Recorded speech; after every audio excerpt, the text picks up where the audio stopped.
How have you seen Deondre Francois' leadership kind of grow from day one until today?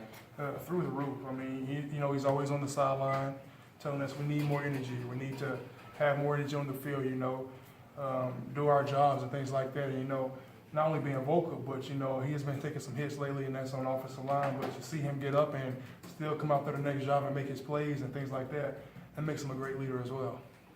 You guys kind of take it personally when he takes those hits? Of course. I mean, it's our job as offensive line to protect the quarterback. And when we see the quarterback get hit, I mean, the words are indescribable. We've done something wrong. It's just something that we take pride in, tremendous pride.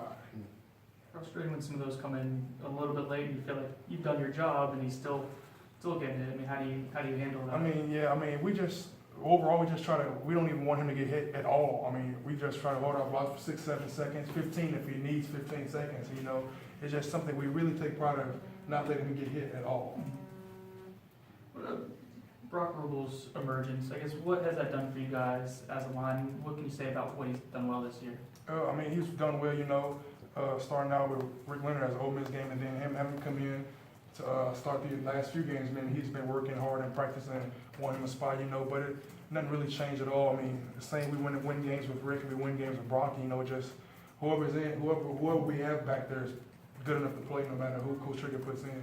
Has it been nice? You kind of had a lot of rotation on that offensive line the first couple games. It's been nice to have the same guys out there the past couple weeks. It's no really difference from whoever's in there. The communication is all the same, the calls all the same, And since we've been rotating in practice, the camaraderie is the same, so it won't be less communication with one person. We're all the same, all 5 playing as one. With that in mind, fall camp and that position battle didn't go Brock's way initially. How did you see him sort of respond to that and keep at it? He's still here.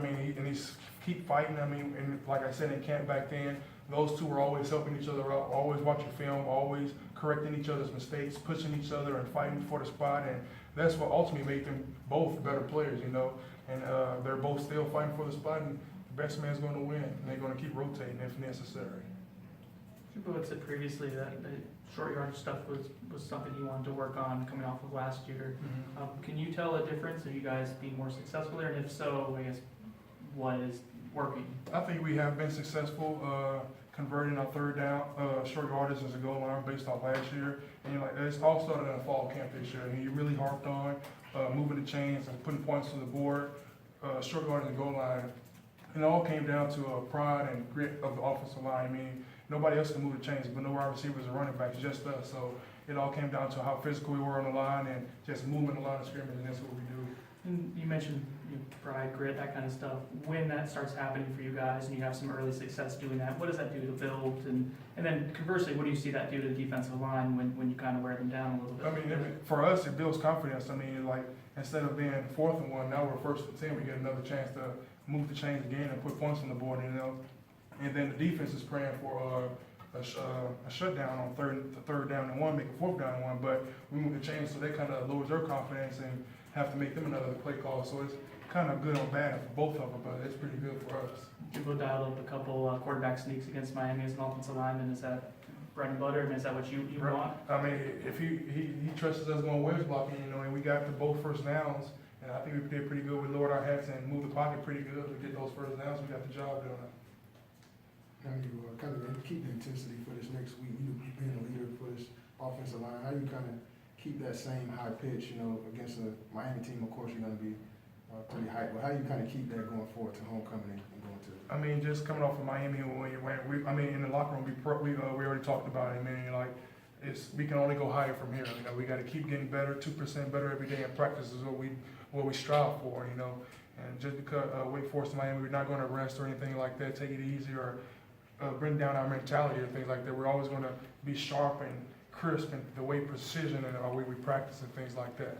One more. Ron, how hard is it to find that right 5 and just trying to create, chemistry between the 5 guys to see the success you guys have seen in the last couple games? I don't know how hard it is. Because whoever Coach Trigger puts in, I think we always have success no matter who he puts in. But finding the right 5, I don't know. There really hasn't been a set 5.